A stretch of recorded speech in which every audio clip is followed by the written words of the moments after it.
Hello? Excellent. Very dramatic entrance there. Not entirely intended, but a bit of physical comedy never goes amiss. Yes, I'm all the way from Durham, and I'll hop back to the train station tomorrow. You know those pictures of cats and dogs that look like Hitler that appear in the Daily Mail on a regular basis to remind us who won the war? Ever wondered where these come from? Who supplies them? That's me. Now, it's a lucrative sideline. It's a lucrative sideline. In my day job, I teach German culture to ungrateful undergraduates at the Heritage Museum that is Durham University. Admission £9,000 a year, cheap at half the price. Yeah, I also work on German culture. I research it. I work on the culture of ruins in Germany. And I've done that for about 10 years. It's gone fairly well. At times, colleagues say, this is of an international standard, 4-star. But I've been told recently, actually, that my research has no financial value unless it has social impact. And this has confronted me with two demons that have haunted me throughout my life. First of these is Dr. Brian Cox, the well-known TV astrologer, who is held up to me as the very model of a modern academic, mostly because I was on the fucking television. And the second problem I have is precisely this problem, or this problem.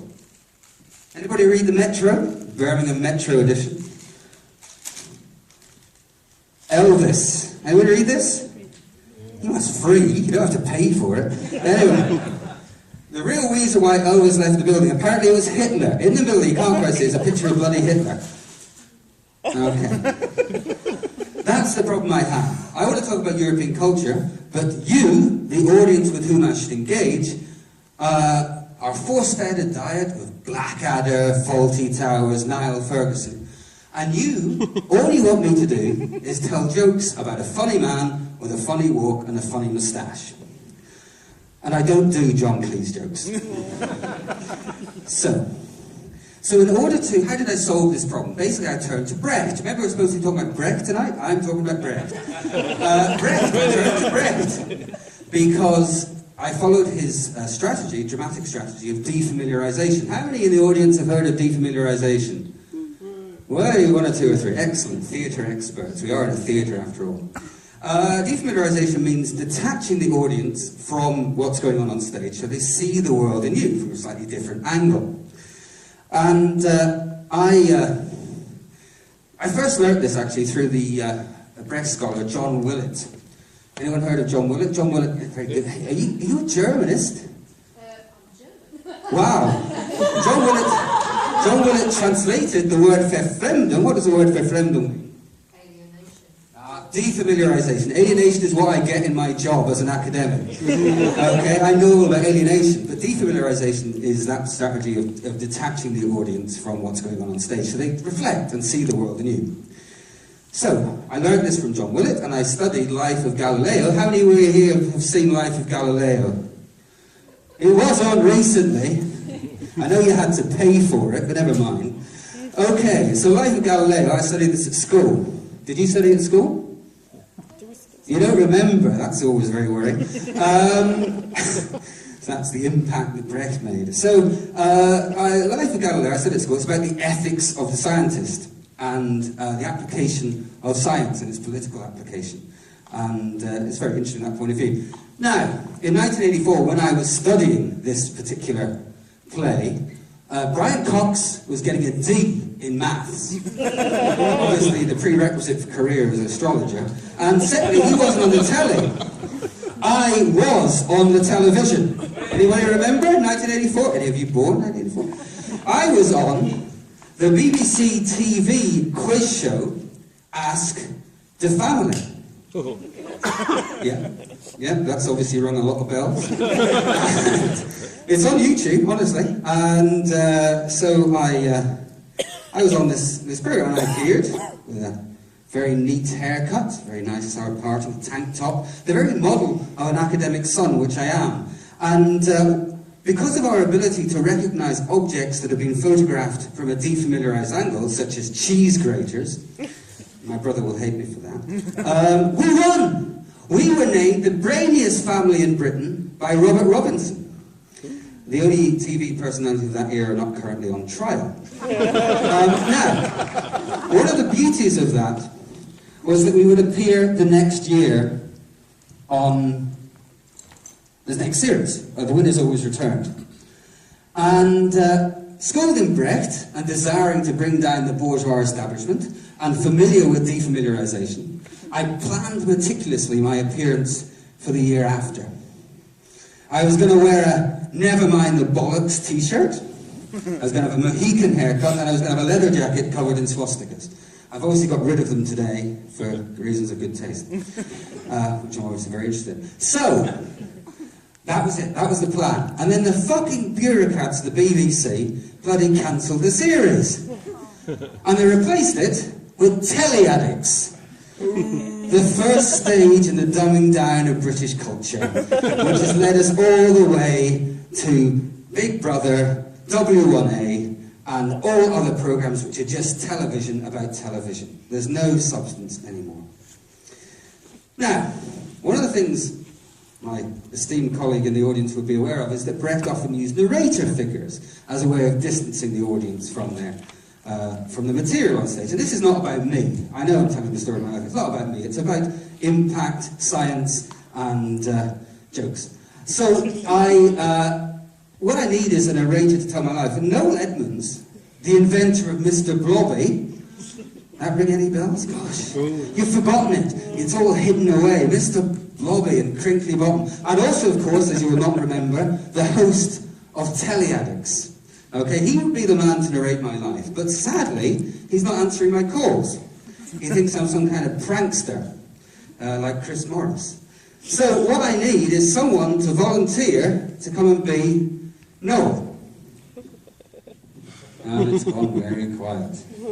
Can I have any volunteers for Noel, the role of Noel Edmonds? No, I'm not asking you to do anything dangerous. I mean, it's not like he's some other personality from the 1970s I'm not going to mention. You know, anyone from Essex? A man from Essex! The man of Essex! Hooray! Hello, sir. What's your name? Thank you, David. Speak into the microphone now. Okay, so David's going to be my narrator. I have a script for him. There's always these comedians, they get their bits of paper out and they say, oh, someone wrote this about me on the internet. There you go.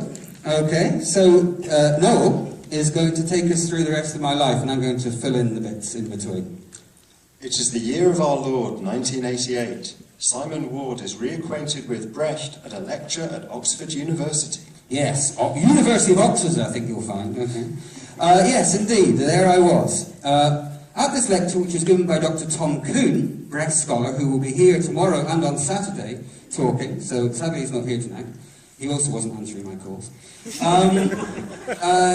Dr. Tom Kuhn, also at this lecture, however, were the post-comedic comedian Stuart Lee. You might not know what post-comedic means. Post-comedic means no jokes, it really annoys you. Secondly, the future British Prime Minister, Boris Johnson. And thirdly, the future Universities Minister, David Willetts. Now, if you remember the name I mentioned before, you'll realise that David Willetts is the son of John Willett, okay, the Brecht scholar. He added an S to his name to denote the two brains he has, neither of which he used in devising the student fee regime that we have and is currently falling apart. Enough of the political satire, back to the lecture. Dr. Kuhn said the play is not about scientists, it's about the public intellectual per se, and it has to be seen in his socio-economic context. So, if we look at Life of Galileo, which some of you have seen recently, it starts off in Venice, in the Venetian Republic, in a free market economy, where on a 0 hours contract, he has to basically steal ideas off the internet and sell them back as his own for profit. Now, he then moves to Florence, where he has a more secure position, but the Florentine court doesn't really like the social impact of his research. So he suggests that the Earth goes around the sun, rather than being static.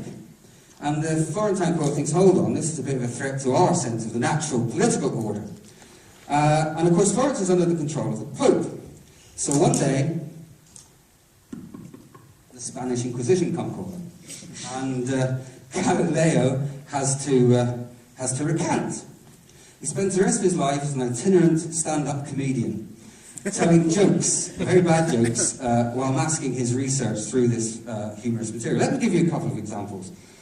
Knock knock! Who's there? The Spanish Inquisition. Spanish Inquisition. Wow, you're better than me. That was fantastic. Okay, you don't even know Monty Python. There's really no hope for us. Okay, here's another one. You'll know this one. Why did the chicken cross the road? To get to the other side. No, because the Earth goes around the sun. Okay, now that joke sounded better in 1632, but Dr. Kuhn had inspired me to become an academic, mostly because I thought I could mask political satire through educational material. I then started my PhD, back to the narrator. The year is 1994. Dr. Brian Cox plays keyboards in D. Ream. Simon Ward is in a student band at St John's College, Oxford, with the future Brecht scholar, Professor Charles Mockney. Yeah, and we were radical. We wanted to bring down the establishment with our student band. So we took another Brechtian idea, which is material. Basically, Brecht's plays are not to be admired from afar, but actually to be reused as material for the present. So we bought a karaoke machine and pumped out the song Blur tune, Park Life. Remember that? Yep. Gosh, yes. How's it go? Park Life, very good, excellent. Park Life. And over that I intoned songs about the isolated, impecunious existence of an Oxford postgrad. Now, as you can imagine, there wasn't much of an audience for that kind of material at all. We made no money, we had no impact. Well, Professor Brian Cox was earning literally, he's funny now, was earning literally pounds making money from D. Ream. And I sat in my lonely room and I thought, things can Only get better. Thank you very much. Okay, and so let's make a proleptic leap. It is the year 2024. Lord Brian Cox is Minister for Science Communication in the Third Michael Gove-led coalition. Simon Ward earns £5 an hour teaching Brecht to the children of David Willett, the grandchildren of John Willett, who pay £37,000 a year for the privilege, the vast majority of which is spent on Vice-Chancellor's bonuses. Oh, satire from the narrator there. Really? No, you may think you own the BBC, but you're wrong. You're wrong, because actually my main income stream comes from the advertising revenue I get from my YouTube channel, in which I've gathered all the Hitler cat and dog videos that have been made in the universe. Now, you may think this makes me complicit with a regime I ostensibly detest, but no, because remember those Downfall videos that are kind of remixes of Downfall where Hitler does a rant? I have a cat speaking in the middle of this video, and it says the following. Let's do it. I am Brian Cox. I stand on the television screen. Behind me, the ruins of the British education system. I study stars. I am a star. All I can say is, pity the land, pity the education system that needs heroes. Well, Simon, you'd better be going now. You've got an appointment with the Non-Academic Activities Committee first thing tomorrow morning. I better get off then. Cheers, thank you very much.